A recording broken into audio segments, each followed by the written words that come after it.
I'm Andrew Houston for Xtra, and today is Trans Day of Remembrance, honoring and recognizing victims of trans violence around the world. YMA Zambrano, age not reported, killed in Venezuela. The victim was killed by two men on a motorcycle.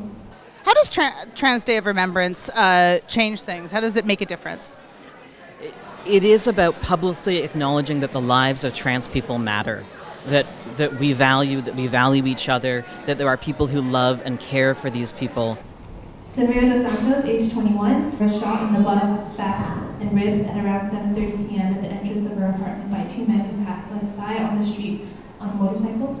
Many of the names we're adding to the list not only are women and trans women of color, but are also young people, and that young people are particularly targeted for this kind of transphobic violence. Brenton Doyle, age 22, New Orleans.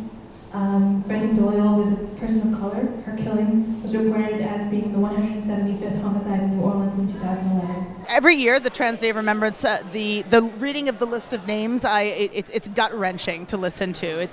It's horrible and enlightening at the same time. What do you want people to take away from when they hear the list of names?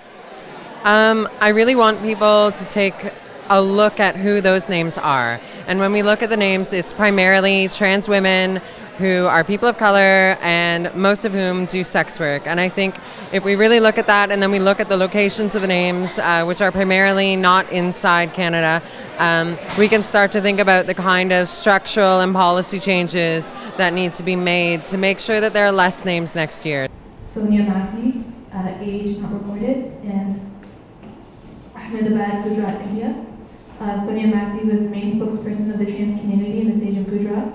She was shot at 8:20 p.m. 6 times at point blank by men in a car as she was about to get refreshments at a snack bar. We know things are changing in Canada, but what can we do to make an impact elsewhere?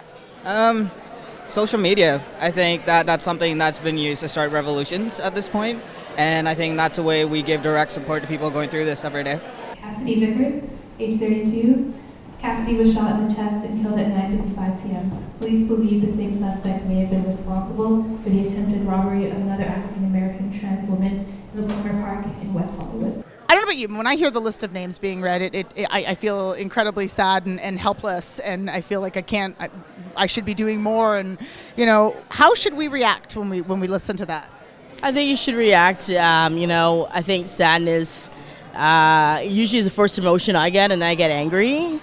And then I feel like, I think we are all connected. I mean, tonight people say, well, it's, a lot of them are faraway places, and then some of them aren't that far. Some of them are Detroit, like just over the border, right? And so I think we need to, together, the world is large, but it's also very small.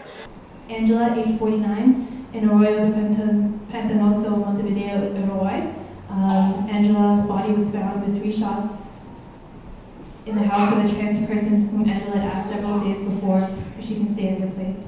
Angela's body was found on the weekend of the 18th and the 19th of November, but the killing happened at least 48 hours earlier.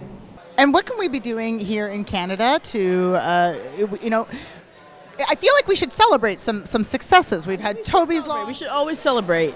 We all should always celebrate, because life is full of what it is the tragedies and also the celebrations and the triumphs. And I think we should celebrate who we are. We should actually advocate for more, like Jay Wallace was saying, for youth to be able to speak when they want to speak about transitioning, and not, have those sort of gatekeepers there that are there. This is the story of someone whose name has not been identified.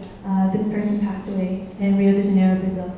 This morning on CBC Radio, they had a piece about Trans Day of Remembrance, and the idea that mainstream media is paying attention to the lives of trans people and the value of trans people's lives says that this day is not just about our own community recognizing people, but also encouraging broader society to be aware of the challenges trans people, and particularly trans women, face. Another person whose name has not been identified, age 27, in Calle Dos, Chihuahua, Mexico.